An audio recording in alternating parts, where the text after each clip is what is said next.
Chicos, riesgo específico en la minería, ¿ya?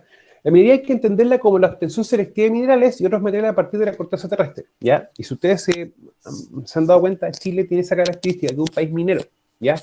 Ahora, nosotros nos caracterizamos mucho por lo que es cobre, o sea, por vender cobre en sí. Pero no solamente eso tenemos acá en Chile, sino que también nos caracterizamos por exportar una cantidad de hierro y también alguna cantidad de elementos o compuestos no metálicos. O sea, muchos piensan que la minería solamente se enfoca en, en generar, por ejemplo, puros metales. Y no es tan así, ¿ya? O sea, la minería no metálica es bastante. Los no metales se utilizan en un ejemplo, por ejemplo, para lo que es utilización de ciertos fertilizantes agrícolas, ¿ya? O algunos elementos para mantener o aumentar la capacidad de retención de agua en la tierra. O otros, por ejemplo, también para poder fabricar cemento o pinturas o algunos medicamentos o incluso hasta ciertos alimentos. Ahora, corresponde a la actividad económica primaria relacionada con la extracción de elementos, de la cual se puede obtener un beneficio económico. Dependiendo del tipo de material a extraer y beneficiar, la minería se divide en metálica y no metálica. Ahora, acá sale un concepto que es beneficio, ¿ya? Y más adelante vamos a ver, quizá también la próxima semana, un concepto de las plantas de beneficio, que en el fondo una planta de beneficio es un lugar físico, ¿ya? En el cual tú ingresas mineral y va a salir ya, o una roca con contenido mineral y ya va a salir un mineral en alguna forma, ¿ya? O sea, por ejemplo, puede ser una planta que produzca concentrado de cobre o una planta, por ejemplo, que una fundición o una refinería, ¿ya?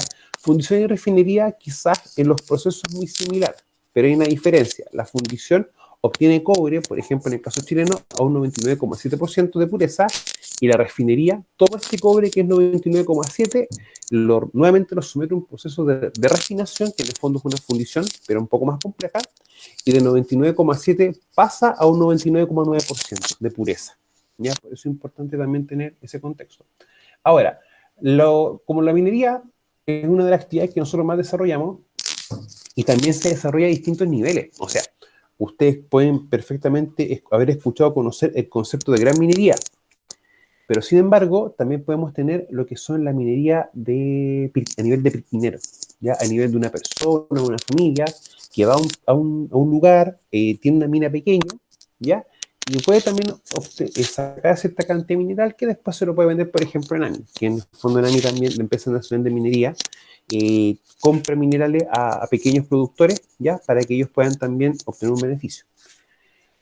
Ahora, implica procesos y riesgos diferentes y controles específicos, ¿ya? Por eso que minería también tiene un reglamento, que vamos a ver un poco el contenido un poco más abajo, que hace referencia Profesor, directamente. Digo, disculpe que lo interrumpa. Lo que pasa es que se escucha un ruido como en su audífono que como que quita la atención.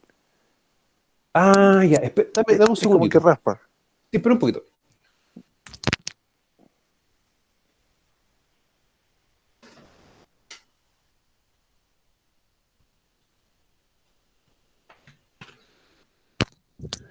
Lo siento, chicos, que tengo prendido un purificador de aire con un filtro EPA. Entonces, ahí eso estaba sonando un poquito, ¿ya? Que es como lo más. Bueno, por mi eje tengo eso.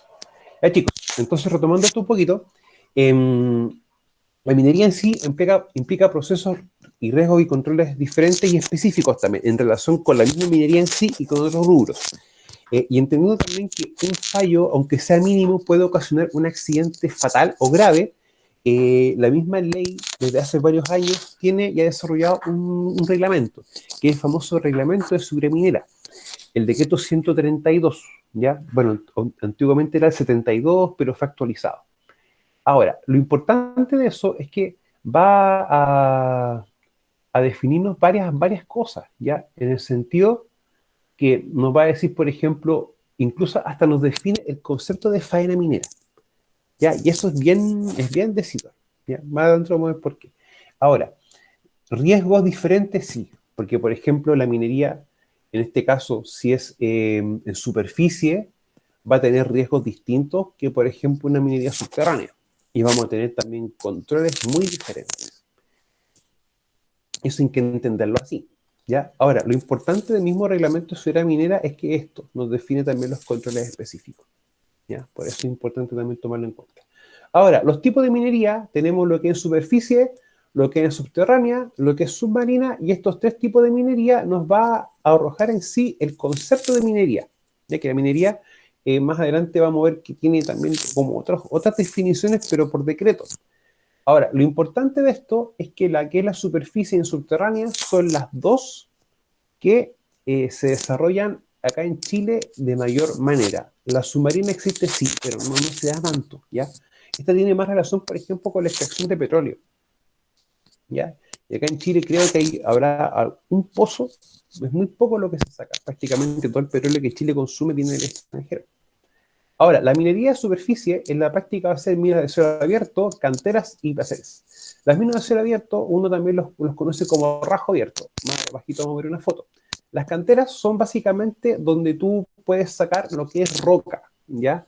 Y también en algunas secciones también se les puede considerar donde pueden sacar materiales como arena y ripio, ya que estas son en el fondo las dos que más se dan en Chile, aunque las canteras es, por ejemplo, donde se saca mármol.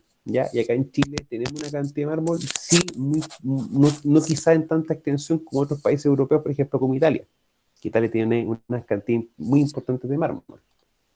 Ahora, esto que estamos viendo, chiquillo, acá es una imagen de una faena minera que está ubicada a los 4.000 metros de altura. ¿Ya? O sea, uno a veces tiene la gracia de poder encontrarse con faenas, con paisajes de este tipo.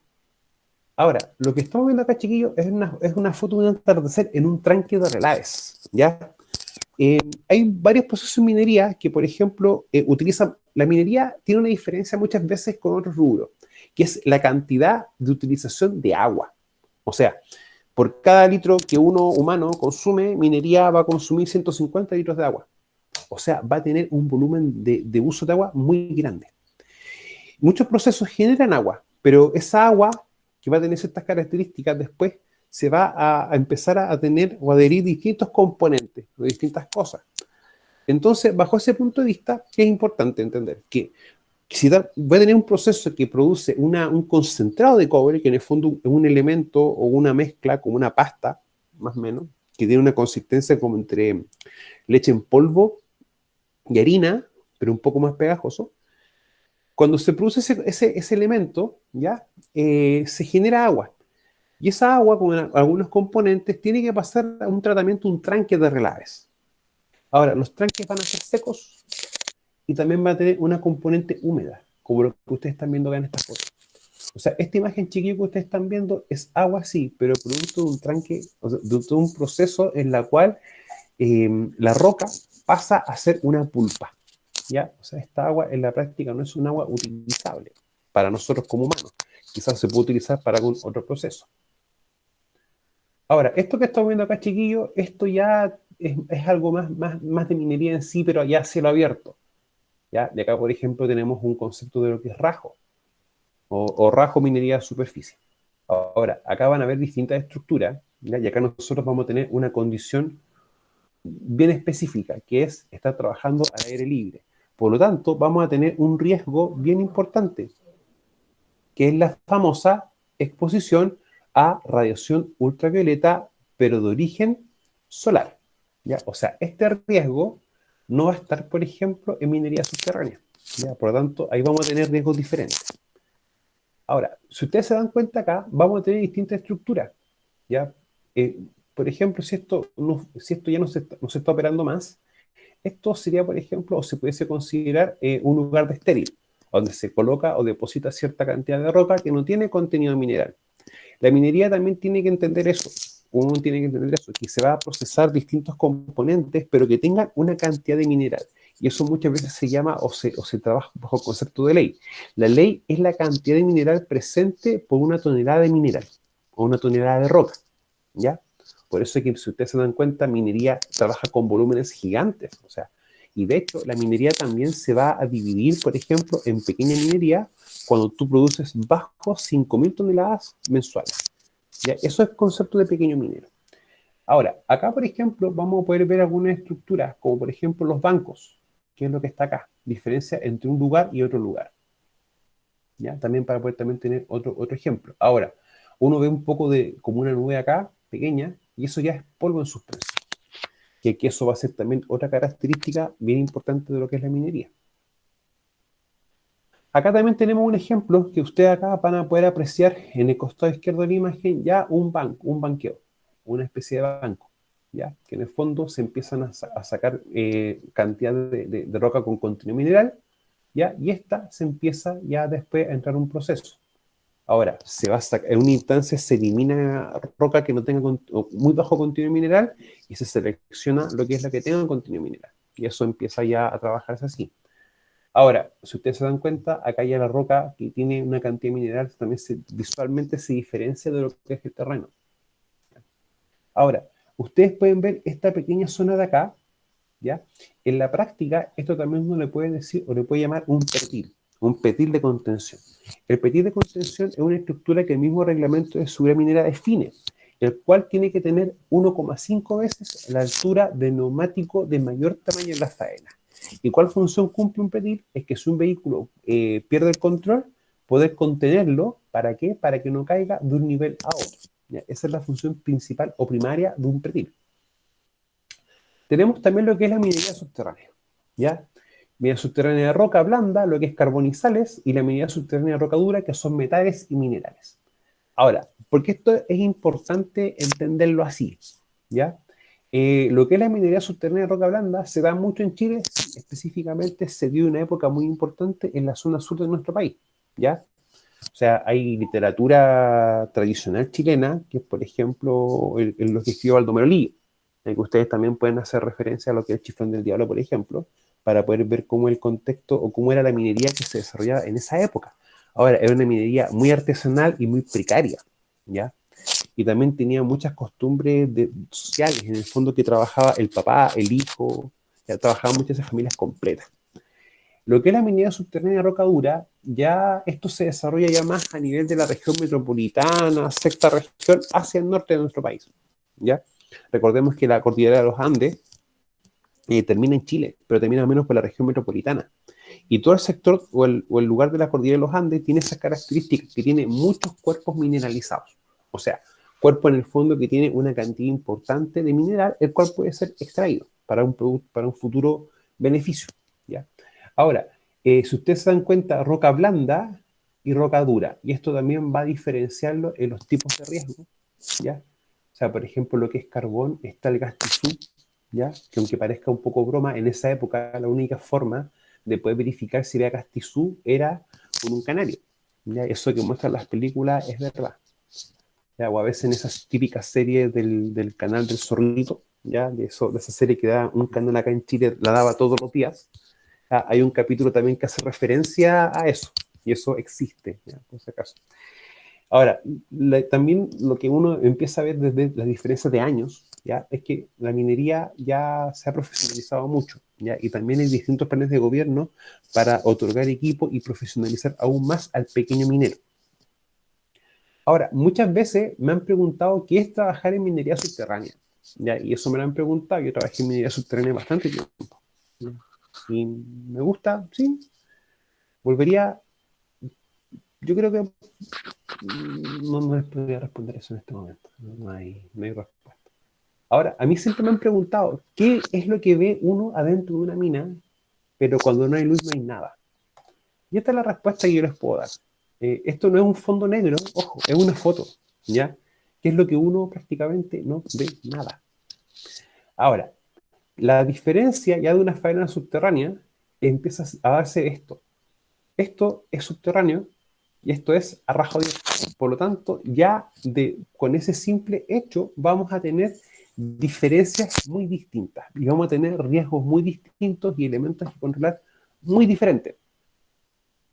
Por lo tanto, vamos a empezar a darnos cuenta de que acá vamos a tener temas con los gases, por ejemplo, que vamos a tener que darnos cuenta que los gases muchas veces van a tender a acumularse, que la misma faena dentro de, o la misma mina en este caso, va a tener que tener, por ejemplo, un plan para poder operarse, para poder trabajarse en la mina.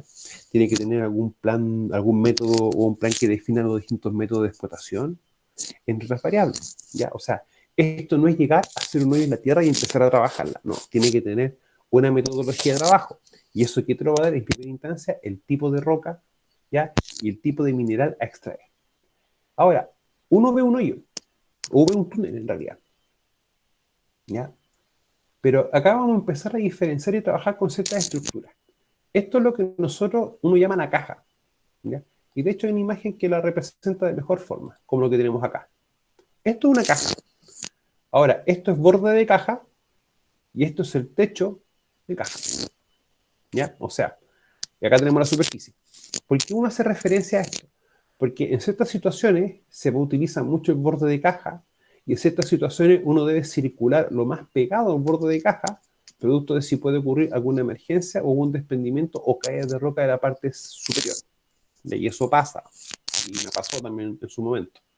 Ahora, si ustedes se dan cuenta, acá este borde de caja, este techo de caja, perdón, la roca está muy lisa, ¿ya? Y si uno también empieza, por ejemplo, a ver esto, uno empieza a darse cuenta de que esto está con líneas rectas, que en el fondo está como limpio. Y estas líneas bastante perfectas, bastante, no son así, o sea, no es que estén naturalmente, sino que se sacan o se obtienen, por ejemplo, con un equipo mecánico, ¿ya? ¿Y por qué es importante ver un poco esto? Porque acá nosotros tenemos un riesgo bien, bien importante, que es el famoso caída de roca o desprendimiento de roca, que puede ser, muchas veces uno a veces le dice como están cayendo unas lonjitas, algo chiquito, ¿ya? O si no, un planchoneo, que un planchoneo ya estamos hablando de trozos de roca de 2 por 2 metros o 1 por 1 y de un grosor importante, ¿ya? Y en la cual la probabilidad de que tú puedas quedar vivo es bastante baja. Por lo tanto, es un tema a considerar. ¿Ya? Entonces, siempre se hace una labor que es de acuñadura para esto. ¿Ya? Cuando son rocas pequeñitas, algo así, por ejemplo, como lo que está acá, estas cositas así chiquititas, uno utiliza un acuñador manual, que en el fondo es un fierro, ya con una punta y con un mango, y que tiene un ángulo de 45 grados, alejado de ella, no bajo de ella, para poder limpiarlo, para que no te caiga la roca encima. ¿Ya? Eso se tiene que hacer de manera manual, o también si tenemos volúmenes muy grandes, se puede hacer en forma mecanizada. ¿Ya? Ahí los viejitos a ese equipo, que en el fondo es una excavadora, con la diferencia que no tiene balde, tiene una especie como de martillo. ¿Ya? Los viejitos le dicen pica pica, ¿ya? Por si acaso. Ahora, Eso, profesor, eso es lo que se llama, disculpe, la tercera función que le dicen o no. ¿para qué? De eso que dice usted de las maquinarias. Eso es Ah, ya. ese que es como en vez de un balde que tiene así como, es como una perforadora que ocupan. Dame un segundito, déjame mostrar una cosa, pero un poquito.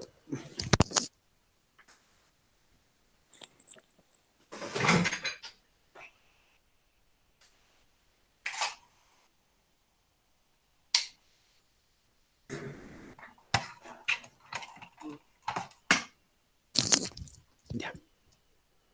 Pero chicos, aquí, voy a buscar una mini excavadora. Ya, esto es una excavadora, ya, independiente del tamaño, todas cumplen el mismo propósito, que en el fondo es poder tomar de un material de un punto a otro, o poder hacer una excavación o una zanja, ¿ya? Diferencia entre excavación y zanja es que la zanja tiene una profundidad bajo 15 centímetros y una excavación es sobre 15 centímetros de profundidad. Ahora, esas son como las dos actividades primarias que tiene una excavadora, pero sin embargo, las excavadoras también se les puede retirar el balde, se les puede sacar, y para eso utiliza un dispositivo que en el fondo es como un martillo, ¿ya? Entonces dejen buscar una imagen, ¿ya? Para poder hacer eso. Ahora, eso es como es un trabajo pega secundario de un equipo, sí, y de hecho el mismo fabricante de los equipos lo vende. Ahora, eh, esto en el fondo hay que entender que va a ser un ejercicio así, con el material, o simplemente también lo va a hacer así, hacia arriba. Ahora, ¿eso genera riesgos distintos para lo que el equipo está diseñado? ¿O para o los riesgos habituales que un equipo ve uno con el equipo? Sí. Y pues, ahí pero vamos a tener riesgos bien puntuales. O sea, en el fondo van a hacer este ejercicio, pero ¿cómo se llama? Mayor intensidad. Pescado de martillo hidráulico. Pero chico, parece que encontré una imagen de eso.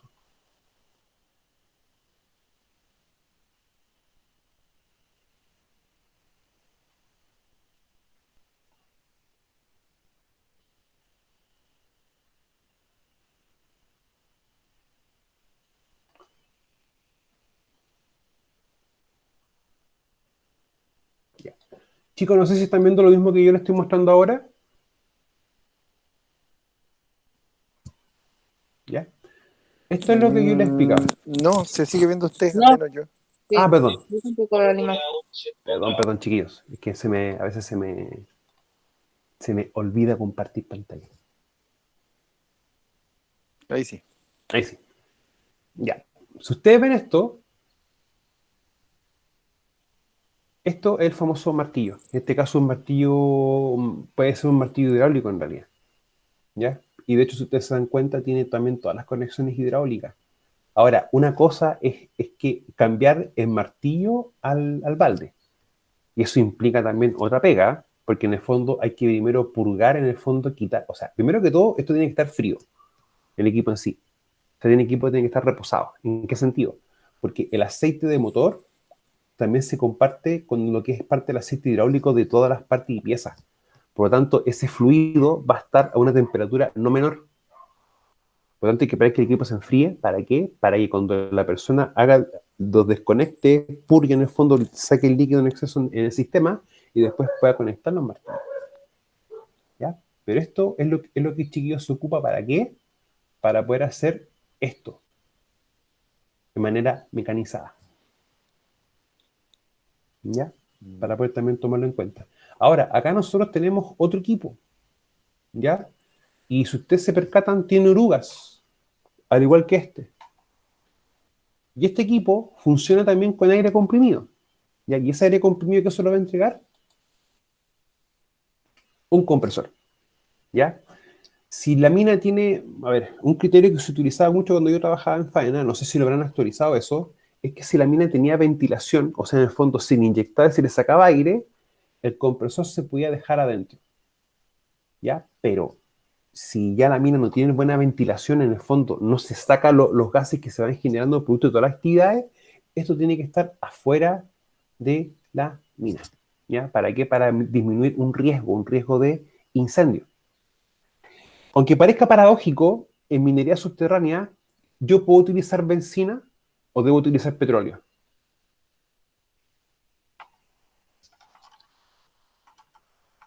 ¿Alguien? Siempre se utiliza petróleo, entiendo. Petróleo. ¿Y por qué no benzina? Pues si el petróleo contamina más, pues, es más pesado, es más denso. Por lo inflamable, ¿será? Exactamente.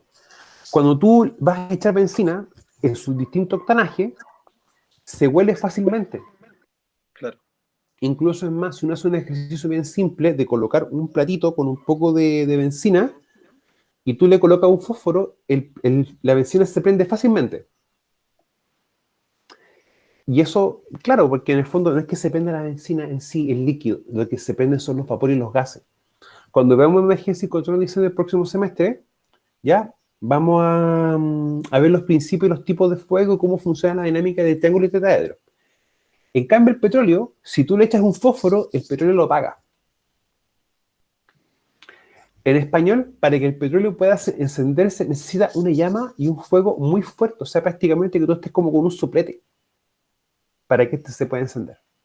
Por eso que como tiene un punto de inflamación bajo, en español requiere mucha temperatura para que empiece a generar vapores y ese vapor entre en contacto con una fuente de ignición, con una llama, ¿ya? Y produzca fuego. Por eso se utiliza eso así, en esa situación. Ahora, este es un equipo de perforación, pero este es un equipo de perforación semi-manual. ¿En qué sentido? De que el operador va a estar en esta postura, en la parte de acá, operando el equipo. Y de hecho tiene una pequeña plataforma. Ahora estos equipos se utilizan en casos bien puntuales y bien específicos. ¿Ya? Ahora, acá vamos a tener nosotros riesgos derivados de la condición física de acá, de esta condición del ambiente de trabajo. O sea, si lo llevamos al concepto GEMA, vamos a tener riesgos asociados al ambiente, ¿ya? Vamos a tener riesgos asociados al material. ¿Por qué uno dice? Porque toda la roca, todo el mineral que yo esté sacando de esta zona, para nosotros lo vamos a considerar como un material. ¿Qué es lo que yo estoy trabajando? ¿Con qué cosa? Con este tipo de equipos. O sea, la gente va a tener riesgos prácticamente derivados de todos los componentes del esquema en esta situación.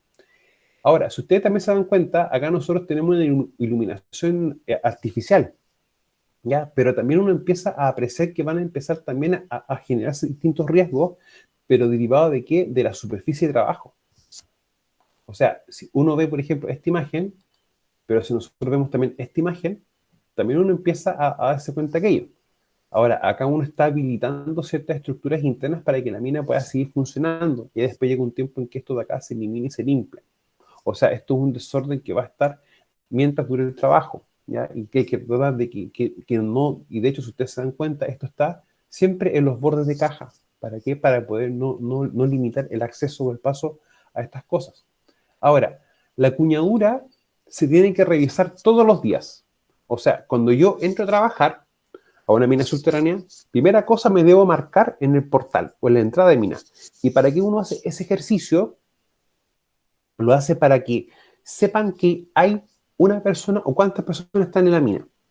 Hay un protocolo básico que es cuando yo voy a ejecutar explosivo o voy a hacer tronadura, no debe haber nadie adentro. ¿Ya? Esa es una norma básica, por eso uno coloca eso. Ahora, lo otro importante es revisar la cuñadura, y de hecho el Senagiomin, cuando te va a verificar o revisar, te pide el registro o el libro de registro de revisión de cuñadura. En primera instancia. Y en segunda instancia, también tenemos que hacer también la medición de gases. O sea, yo, empresa, debo medir los gases que tengo expuesto o que tengo presente acá. Y eso uno lo hace con equipo medidor de gases. Ahora, ¿cuándo yo también tengo que revisar la cuñadora, chiquillos? ¿Alguien sabe?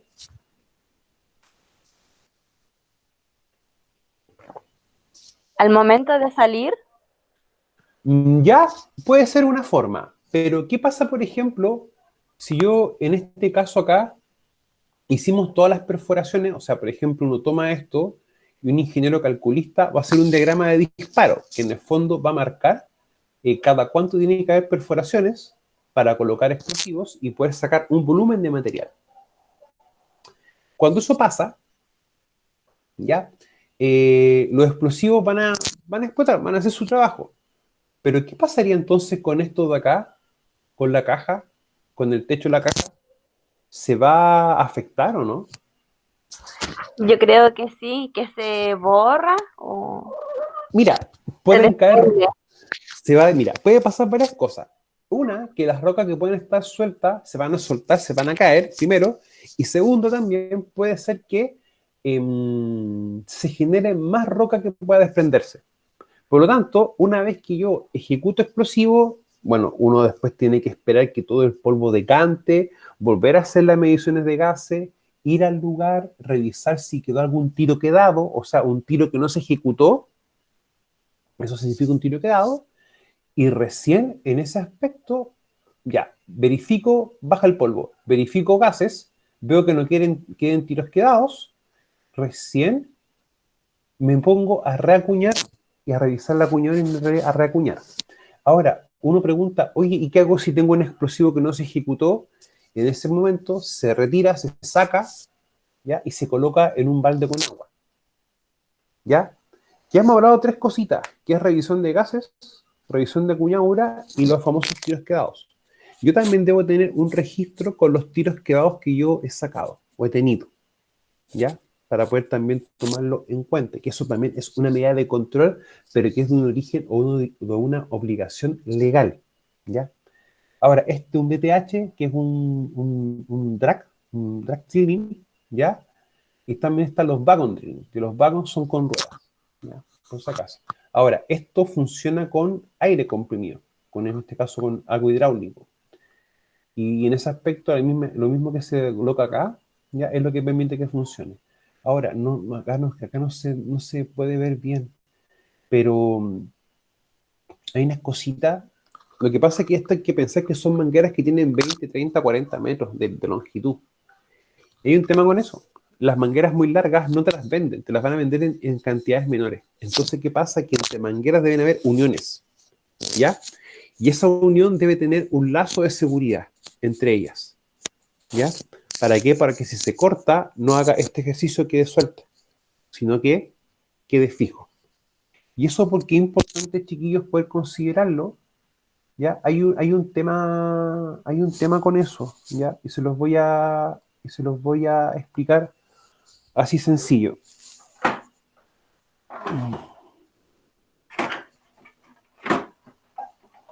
Ya. Esto es un Jeep, ya un auto. Y acá tenemos neumáticos. Estos neumáticos deben tener más o menos 30 PSI. ¿Ya? 30, 33 PSI aproximadamente. Hay unos furgones chiquititos de una marca que por su tamaño le dicen, son más conocidos como los pan de molde. Y la rueda es chiquitita. Y esa rueda tiene prácticamente la mitad de la presión que tiene un neumático normal. Si tenemos nosotros... no tengo acá mi comando. Si tenemos nosotros, por ejemplo, una persona que está situada en... Disculpen el ejemplo, no tengo alguna figura a mano. Que va a estar frente a ese neumático y el neumático se revienta con un neumático de 15 PSI y 18 PSI, que es prácticamente la mitad de lo que les mostré recién, el hueso o la tibia se va a triturar. Con 15 PSI, ese hueso se rompe, se revienta y se fractura en muchas partes. Estos equipos tienen características bien específicas que no funcionan con 15 o 20 PSI o 15 o 20 30 PSI de presión, sino que en estas mangueras van 150, 200, 300 PSI. Y eso es tan grande de que si te pega en la cabeza, te puede romper el cráneo y puedes morir de manera instantánea. Por eso es importante entender que con las presiones en este contexto no se juega. O sea, yo dejé de trabajar, terminé de trabajar, paramos la jornada de trabajo, y lo que uno hace con respecto a esto y a este equipo, uno hace un despiche. En español, ¿qué es eso? Uno abre las válvulas para poder, de manera bien lenta, ¿para qué? Para que todo el aire que está en el sistema se elimine, se libere, y el aire no quede con con nada de aire al interior. Dígame, señorita. Ay, disculpe. ¿No? Ya. Entonces, chicos, eso es también una medida de control, que cuando uno termina los trabajos, tiene que eliminar todo el aire de la red de aire que tengamos acá para que este equipo funcione. ¿Para qué? Para poder evitar un riesgo de golpeado por manguera, y esa manguera te pueda golpear contra, ¿cómo se llama? La estructura de la caja en este caso. En este caso, que puede ser, por ejemplo, con el borde de caja. ¿Ya? Ahora, hay varias cosas más que vamos a verlas también un poco más la próxima semana, cuando veamos un poco también las medidas de control y algunos riesgos más en específico. Bueno, entre lo que estamos trabajando ahora. Yo siempre le tengo mucho respeto a lo que es el trabajo con compresores y con redes de aire. Ya me tocó una vez ver un caso de un trabajador que fue golpeado por un manguerón, ¿ya? Un manguerón de este ancho, más o menos de unos, algo así como unos 15 centímetros más o menos, que es esto, ¿ya? Y era con tanta energía que le pegó y el trabajador salió eyectado unos 4 metros y se pegó contra el borde de la caja, contra este borde, ¿ya? En minería subterránea, chiquillos, hay una regla básica. Estos manguerotes que son para aire, son para aire. Los que son para agua, son para agua, ¿ya? Y de hecho, los de agua uno lo identifica de inmediato porque son mucho más delgados. Y los de aire tienen un grosor mayor, por si acaso. Bueno, tenemos también lo que es la minería submarina, ya que no vamos a ahondar mucho porque no es algo que nosotros desarrollemos mucho como país. Y tampoco no es algo que sea tan habitual en nuestro trabajo. O sea, lo que es minería subterránea, ¿ya? Y lo que es minería en superficie son como las dos actividades que más se desarrollan acá en Chile. Se lo digo, o sea, a mí me tocó la gracia de poder trabajar en minería, pero en todos los procesos, ¿ya? Acá hay algo que nosotros no vimos, no suelo explicar al principio, pero sí sale nombrado acá en lo que es el reglamento de subida minera. En la práctica, no es que uno llegue y encuentre un mineral y uno lo empieza a explotar, sino que viene todo un tema anterior. Viene todo lo que es, por ejemplo, hacer exploraciones, identificar un cuerpo, empezar a sacar ciertas muestras, viene geología, empieza, por ejemplo, a estimar cuál es el volumen o la cantidad de mineral a extraer, etcétera. O sea, es un proceso un poco más largo, más complejo, ¿ya? Y eso uno le llama las famosas campañas de exploración. Y eso también son bien interesantes, en realidad uno aprende mucho. ¿Ya? Aunque a veces estar una semana o 10, 12 días fuera de un centro urbano, lejos de un centro urbano, en carpa, es como un poco medio fome. Pero uno igual aprende mucho. Ahora, el reglamento de seguridad minera tiene todo esto que está acá. ¿Ya? Ahora, ¿qué es lo importante? Que me establece normas generales. ¿Cuáles son las atribuciones del Servicio Nacional de Geología y Minería, SENAGEMI, para poder fiscalizar? Y luego te va también definiendo los distintos tipos de explotación en minería. Te define ciertos parámetros también y te define ciertas obligaciones legales y también ciertos temas en seguridad, ¿ya? O sea, mina subterránea, rajo abierto, carbón, petróleo, procesamiento de sustancias minerales, que en este caso es lo más conocido como las plantas de beneficio, ¿ya? O por ejemplo también puede ser una planta chancadora o una concentradora en realidad, que es el más correcto. Bueno, construcción de proyectos de obras civiles, instalación y servicios de apoyo, cuando se cierra una faena, y lo importante que es el manejo de explosivos, ¿ya? La próxima semana le vamos a dar un par de minutos, unos 10, 15, 20 minutos a esto, porque quiero que ustedes sepan lo puntual y específico y necesario en relación a lo que es el manejo de explosivos. Como que toda persona que vaya a manipular un explosivo debe tener el respectivo carnet de manipulador de explosivos, ¿ya? Por si acaso, para poder también tomarlo en cuenta, ¿ya? Entonces, chicos, no olvidarnos que el reglamento de seguridad minera tiene todos estos títulos, ¿ya? Los 14, que me va a definir parámetros en específico por cada tipo o cada contexto que se da en el país, ¿ya? Y algunas cosas más puntuales. Ahora, lo otro importante es que me habla el mismo reglamento de lo que es la industria extractiva minera. O sea, ¿qué es lo importante de esto? Que te va a definir todo el contexto o todo lo que nosotros tenemos que tomar en cuenta para hablar de faena minera, ¿ya? Para tomarlo así. Tenemos exploración y prospección de yacimientos y labores relacionadas con el desarrollo de proyectos mineros. O sea, la primera etapa en que uno busca un cuerpo mineralizado, ¿ya? Y después uno ya empieza como la etapa de relación como ya a formalizar más el proyecto y toda la tramitación que éste tenga. Luego la construcción del proyecto, ¿ya? Lo que es explotación, extracción y transporte de minerales, ¿ya? Y proceso de transformación, disposición de estériles, entre otras cosas.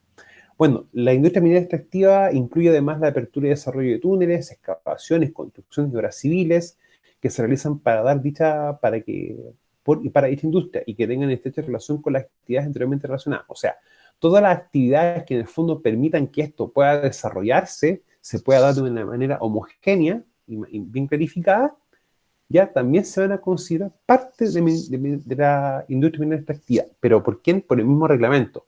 O sea, yo, empresa minera, requiero que tenga que construir caminos de acceso y la mantención de los caminos, aunque no sea una labor de extraer mineral, se considera eso.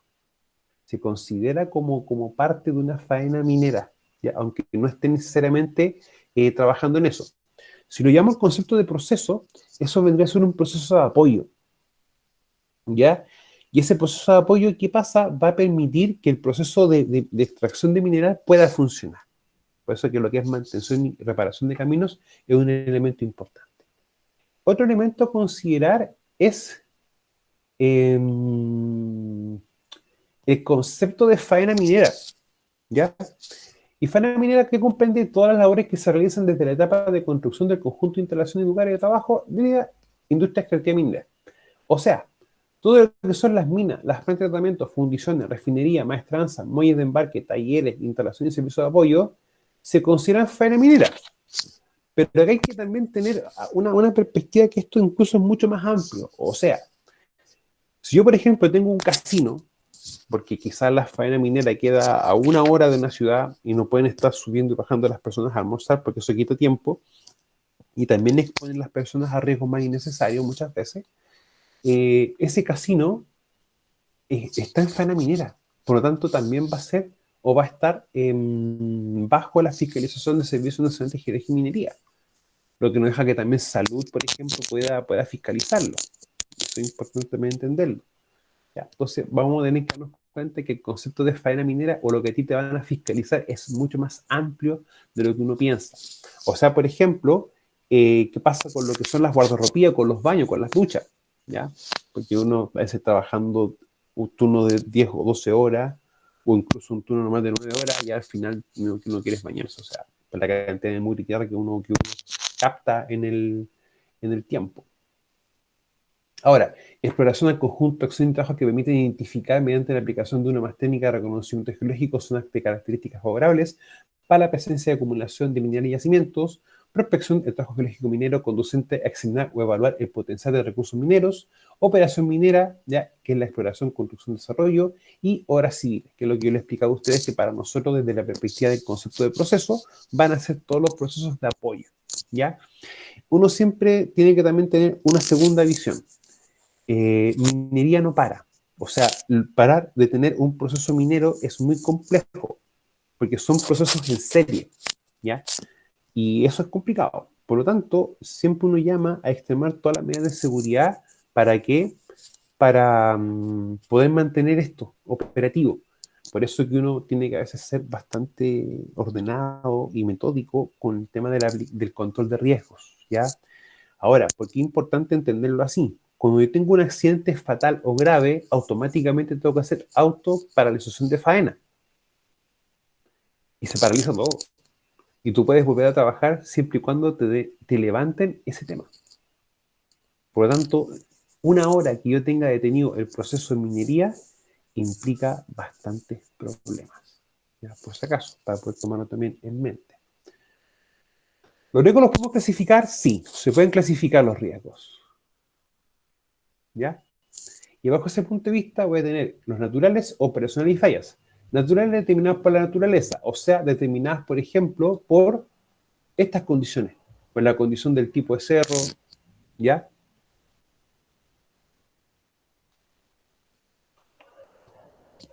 Para poder tomarlo también en mente, tomarlo en cuenta, ¿ya? Para que lo empecemos también a ver desde esa perspectiva. Ahora, ¿por qué es importante clasificar los riesgos? Porque cuando uno los clasifica en sí, van a haber medidas de control que nosotros como expertos en prevención podemos tomar de manera directa, pero también van a haber medidas de control que tiene que tomar la empresa en sí, que ellos deben tomar, pero porque ya son parte o fundamental de la operación misma, o que van a contribuir o ayudar a que se pueda el proceso trabajar de manera más holgada, de manera más lógica, entenderlo así un poco. Entonces, naturales, infiltración de agua, ¿ya? Y también los sismos, que son lo importante. Ahora, las fallas vienen a ser lo que es la ventilación, energía eléctrica, comunicaciones y ciertos temas estructurales. Hay un riesgo que yo no les comenté a ustedes, que es minería subterránea, que es el agua, ¿ya? Y el agua, chiquillo, acá, aunque no lo crean ustedes, es bastante. O sea, en algunas faenas, para poder pasar de un lugar a otro, cuando uno está haciendo estas labores, uno colocaba en esa época, o cuando yo trabajaba, colocábamos nosotros cuerdas aceradas. ¿Para qué? Para poder ir pasando y agarrando para poder caminar. Con todo el proceso que se hace acá, a veces se junta mucho polvo. Y ese polvillo, que es como un talco, ¿ya? Y ese talco con agua forma un fango, en el cual tú quedas adentro y cuesta mucho el poder salir. Ahora, ¿qué otro elemento importante que ustedes también lo van a empezar a conocer? Es que uno acá muchas veces ve un polvo que es también como un talco, y los viejitos le dicen las famosas chuscas, que es como una especie de una tierra talcosa, ¿ya? Para poder también tomarlo de esa perspectiva. Lo otro importante ya es la práctica en sí de los riesgos operacionales, ya que en el fondo son los riesgos que se van generando por la misma actividad, como por ejemplo incendio, colisiones, temas de, por ejemplo, bombeo y dilución, que cae mucho más roca de lo que debiese caer en algún lugar, o también, por ejemplo, los estallidos de roca. El estallido de roca, chiquillo, es un fenómeno que siempre se va a dar mucho en estas situaciones de acá. Y literalmente es como que la roca explota. Ahora, ¿qué se hace muchas veces cuando los geólogos ya determinan que puede existir ese fenómeno? Acá se hace una serie de perforaciones, se coloca una malla, y luego de esa malla se colocan pernos, como unos pernos de anclaje. ¿Para qué? Para que la malla no se suelte pero también el cerro empieza a comprimirse, tenga más energía. Hay algo muy similar que todos ustedes han visto cuando han salido de Vallenar por la entrada norte, o la entrada o la salida norte de Vallenar. Y cuando uno va subiendo por calle Mata, dobla hacia la izquierda, ¿ya? Y uno ve que gran parte del cerro está con malla y con pernos. ¿Ya? Y eso es también lo que uno llama el famoso enmallado. Ahora, algunas faenas mineras le colocan chocre. Chocre, chiquillo, es cemento inyectado o pulverizado, ¿ya? En el fondo un enmallado con chocre. A los que aplican eso le tienen un sobrenombre, pero no lo voy a explicar porque no viene al caso. Señorita, dígame. Disculpe, Sí. tenía una duda yo sobre ¿Mm? la caja. ¿La caja es solamente en un área de la mina o es todo el túnel? Vamos a tomarlo como es todo el túnel. Ah, ya. Porque, mira, incluso les puede pasar algo. Ustedes van a una mina, uno va o mira a la derecha o a la izquierda, uno pesca la linterna, prende, y tú ves que la linterna, la luz se te pierde. No ves más. Ya hay ciertas estructuras dentro de la mina que, por ejemplo, pueden ser los caserones. Que los caserones son boquedades u hoyos gigantes dentro de la mina, que quizás no son naturales, o sea, no son artificiales, son de origen natural.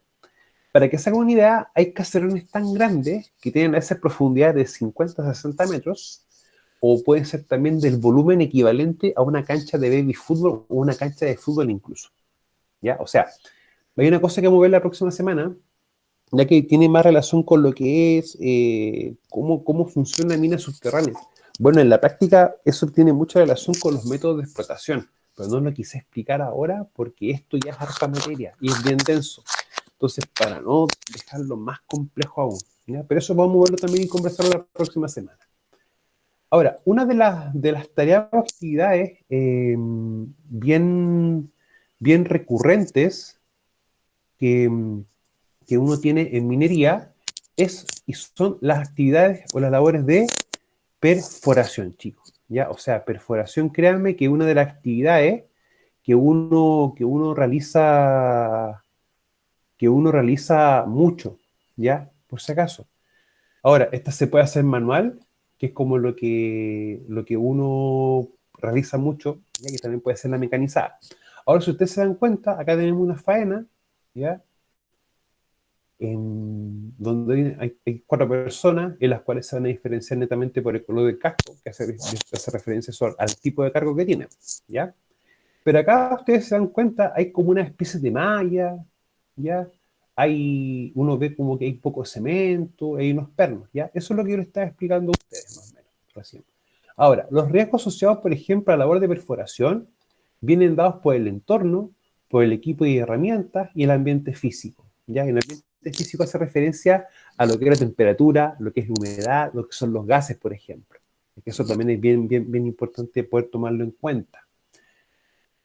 Si nosotros empezamos a ver a esta persona, ella está realizando una perforación de tipo manual, ¿ya? De hecho, en la universidad, en el laboratorio de minería, tenemos nosotros un equipo manual, que de hecho ustedes cuando hacíamos clase en presencial se lo mostré, se lo explicaba. Ahora, si ustedes se dan cuenta, acá la persona está haciendo una perforación en diagonal en lo que es el borde de caja, y acá tenemos el techo de caja, ¿ya?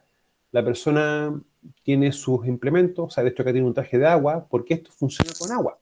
O sea, en la sección de acá empieza a ingresar agua, ¿para qué? Para que la perforación pueda funcionar de mejor forma, en primera instancia, ¿ya? Y también, por ejemplo, miren, esto que está acá es la de agua, ¿ya? Y acá, la unión que se ve acá son los famosos Chicago, ¿ya? Esto también vienen con un lazo para, pues, evitar que se salga.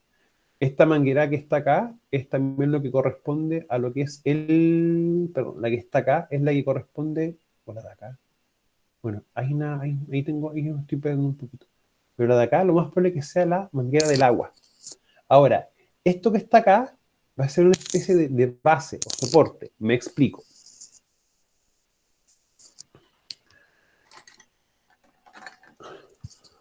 Vamos a hacer que este lápiz es el equipo o el martillo para poder perforar, para perforar en sí. Y esto va a ser la base. ¿Qué pasa? Que lo que uno hace con esto permite poder colocar en un plano horizontal, ¿ya? Y puede dar los distintos ángulos que uno requiera para poder realizar dicha labor, ¿ya? Por eso es importante entender de que esto va a poder tener distintas movilidades en este sentido, pero también en el sentido hacia abajo, para poder entenderlo así.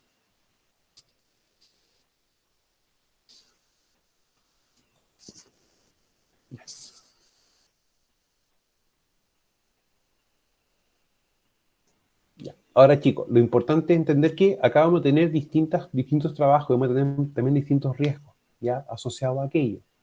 Ahora, desconozco por qué el trabajador acá no está con su equipo de respiración, ¿ya? Porque lo más probable, si estamos extrayendo cobre o algún mineral con hierro, lo más probable es que tengamos algún mineral con presencia de sílice, ¿ya? Y por lo tanto, al haber sílice, la persona, de una forma u otra, tiene que tener una protección, ¿ya? Para poder tomarlo también desde esa perspectiva.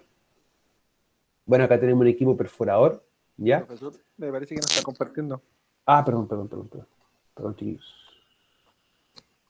Si estaba compartiendo, espera un poco. Vamos a recompartir. La pantalla 2.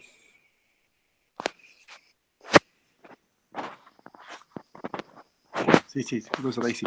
Ahora sí, ya. Estos chiquillos, el equipo de perforación manual, ya, lo que ustedes pueden ver acá es netamente para el tema. Ah, ahí estaba. Esta de acá es para lo que es el aceite, ya. Acá tenemos la manguera de aceite, acá con un pequeño filtro, ¿ya? ¿Para qué? Para poder ir humectando todo lo que es el equipo en sí, ¿ya? Y acá tenemos ¿cómo se llama? Lo que es el soporte base, ¿para qué? Para poder darle la distinta movilidad al equipo. Profesor, esa Ahora, pieza se llama émbolo, ¿o no? parece que sí. Ahí Sí. Esa pluma. Mira, tengo entendido que sí. Ahora, yo te voy a ser bien franco. La última vez que vi un equipo perforar con esta forma, de este tipo, fue hace más o menos como 5 o 6 años.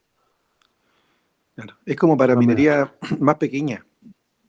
Mira, ¿sabes lo que pasa? Es que de hecho es para pequeña y mediana minería, pero también la minería grande también la va a utilizar porque hay muchas veces que hay que hacer ciertas labores, ciertos trabajos, y en los cuales, por ejemplo, un equipo como este, con un soporte, o quizás, por ejemplo, un equipo como el que está acá, no te va a dar el espacio físico para poder hacerlo. Claro. Entonces, para ciertas labores, tú tienes que utilizar personal para poder realizarlo. Ahora, yo no soy tan fan de utilizar equipos así, porque si tú te das cuenta, la vibración la va a captar mucho la persona. Y acá nosotros vamos a tener una enfermedad que se puede generar, que es el famoso síndrome de los dedos blandos, ¿ya? Porque lamentablemente la articulación, que recuerden que una de las funciones de las articulaciones es la unión de la extremidad de los huesos en sí. Por ejemplo, la articulación del codo, de la rodilla, la muñeca. Y eso va a tener un impacto constante. Por lo tanto, ese impacto constante va a empezar a dañar el cartílago. Va a haber riesgo. O sea, tenemos riesgos, pero bien brutales. O sea, yo siempre he acuñado una frase que a muchos no les gusta, pero yo siempre he dicho que dime en qué trabajas y te diré de qué te puedes enfermar. Ya, o sea, ahí tenemos un tema bien complejo muchas veces. Ahora, lo de acá implica medida de control, sí, implica bastante medida de control. Y una medida de control bien básica y bien primaria sería, desde mi perspectiva, limitar los tiempos de exposición. O sea, tratar de que el tiempo de exposición sea lo menos posible. Ahora, muchas veces hay un tema también contradictorio, porque a los trabajadores que hacen estas labores les pagan muchas veces por metros perforados. Entonces ahí vamos a tener un tema con aquello, ¿ya? Para poder también tomarlo en cuenta. Bueno, los controles, como estamos viéndolo un poco recién, era la revisión de acuñadura, verificación y medición de gases y verificación del entorno, ¿ya? Es que lo que de fondo es lo que es el durante, ¿ya? Y bueno, si uno detecta ciertas anomalías, ciertas cosas, uno también va a tomar en cuenta aquello. A mí una de las medidas de control que siempre me gustó mucho trabajar cuando estaba adentro era no solamente medida de gases, sino que también medida de temperatura, porque a mayor temperatura los gases tienden a acumularse más. Entonces eso también va a generar de que no haya una buena ventilación, ¿ya? Y empieza también el cuerpo a producir o a tener ciertos efectos que pueden ser negativos. Bueno, tenemos la charla de seguridad, que es lo que es el antes como una medida de control previa, medición de gases, revisión de acuñadura, revisión de equipos, ¿ya? Verificar los tiros quedados y el famoso AST, que en el fondo el análisis sobre el trabajo, que es tomar la tarea o actividad que yo voy a realizar y hacer como una especie de matriz. Y ya nosotros estamos viendo cierta estructura, o la primera parte, en taller 2, si mal no me equivoco. La acuñadora, chiquillos, y nosotros terminamos, es lo que yo les he explicado a ustedes. En el fondo, es eliminar de manera manual o automática cierta cantidad de roca que puede caer por sobre las personas. ¿Ya? Ahora, si ustedes se dan cuenta, tengo acá, por ejemplo, en un ángulo de 45 grados, que en el fondo la persona no va a estar directamente debajo, ¿ya? ¿Para qué? Para que no tenga un riesgo de golpeado por roca o golpeado con roca, o que la roca la golpee y la persona se golpee contra el piso, ¿ya? O un riesgo de planchoneo, que nosotros siempre le llamamos en minería, en subterránea, riesgo de planchoneo, un riesgo de desquinche. Desquinche, recuerden que eran rocas chiquititas que pueden caer sobre ti. Por eso tiene que ser siempre en este ángulo, ¿ya? Ahora, estos barrenos no son de acero en sí completamente, son de aluminio, ¿ya? Y la punta es acerada. ¿Para qué? Para que pueda ser liviano, porque estar con esto, en este ejercicio sí, no es tan sencillo, ¿ya? Yo a medida que voy acuñando la zona y revisando que no quede alguna roca que pueda caer, ¿ya? Voy avanzando así para yo poder tener limpio lo que está acá. Chicos, voy a dejar de compartir y vamos a dejar de grabar.